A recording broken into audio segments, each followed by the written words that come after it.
BSN அகாடமியின் September 2025க்கான current affairs revision 41வது கொஸ்டின்.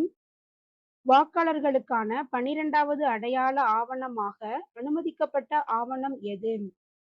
ஆதார். தமிழகத்தில் HIV பாதிப்பு எத்தனை சதவீதமாக உள்ளது? 0.16%.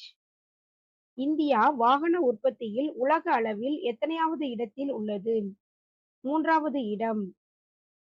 PV நரசிம்ம ராவ் நினைவு பொருளாதார விருது எந்த முன்னாள் பிரதமருக்கு வழங்கப்பட்டது?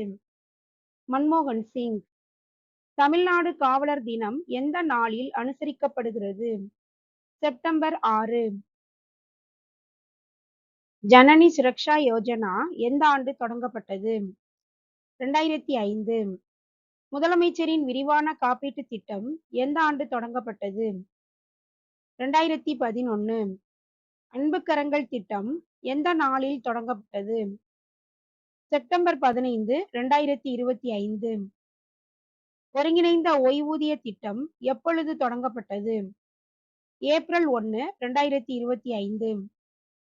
தமிழ்நாடு முந்திரி வாரியம் எந்த மாவட்டத்தில் அமைக்கப்பட்டுள்ளது? கடலூர் மாவட்டம்.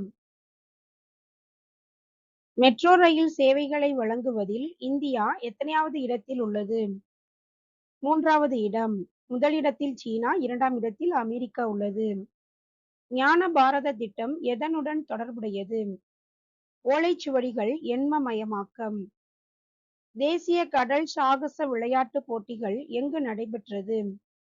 தூத்துக்குடி மாவட்டம். உலகிலேயே முதன்முறையாக செயற்கை நுண்ணறிவு அமைச்சர் நியமிக்கப்பட்ட நாடு எது? அல்பேனியா.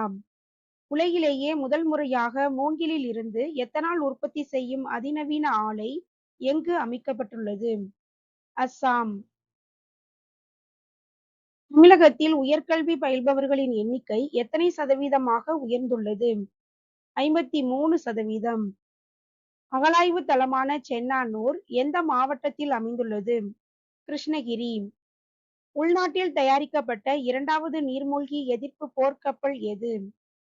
ஆந்த்ரோத். பெடே கிராண்ட் சுவிஸ் சதுரங்க போட்டியில் சாம்பியன் பட்டம் வென்ற இந்திய கிராண்ட் மாஸ்டர் யார்? ஆர் வைசாலி. இந்திய கடற்படையில் INS ஆரவல்லி கடற்படை தளம் எங்கு நிறுவப்பட்டுள்ளது? ஹரியானா மாநிலத்தின் குருகிராம்.